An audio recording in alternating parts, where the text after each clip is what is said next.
ay isipin naman mula sa lupang kanino ang aming Diyos ng langit. Ama namin ang mahal, nawa sa aming pagkakitong ng pagkakaiwan mo kapangalan ng iyong anak, ay mapulong kami ng pagkakasalamat sa iyong kaloob na gano'n. Ang Emmanuel, ang Diyos na sumasa amin, at nawa kami ay magbibigyan ng lakas ng loob na ibahagi siya sa aming kapwa.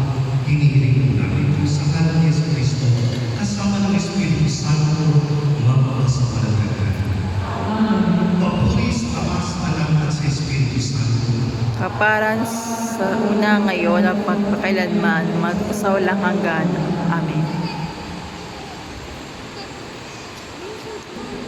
Mga kapatid, aminin natin ang ating mga kasalanan upang tayo maging malapag sa kadaluan. Hi guys! Tapos na second night of simbang gabi. So, legit nga, sabi ni Father na mayroong pakain yung isang kandidato namin dito. So, ito, kumakain ako ng sopas bago ako umuwi. Pero, let me give you a little bit takeaways from today's second night of simbang gabi. So, sa background ko yung manger. Ayan. Ayun, nakikita nyo si Baby Jesus dyan, yung maliit. Ayan, nakahiga siya. So, let me discuss first yung gospel ngayon. Ang gospel ngayon is yung binanggit, yung genealogy or yung mga pangalan which contains of 14 generations. Hanggang sa pangatlong 14 generations, dun na isinilang si Jesus Christ. And so 14 generations na yun, nakakumita mga tao ng different mistakes and flaws.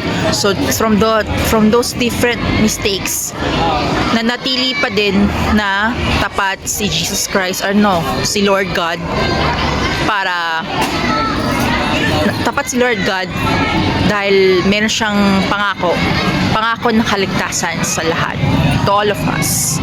So ayun yun guys, and dito kailangan, yung natutunan ko talaga is talagang kailangan natin ng patience in life, kasi ultimong dumaan talaga sa 14 generations of genealogy hanggang ipinanganak na si Jesus Christ.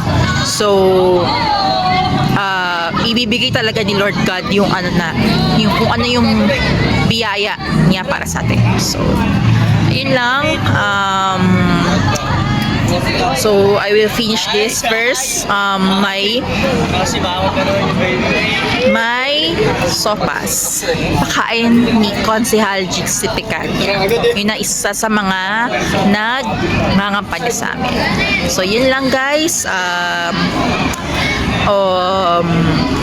Always remember na may pangako si Lord God sa atin ng kaligtasan.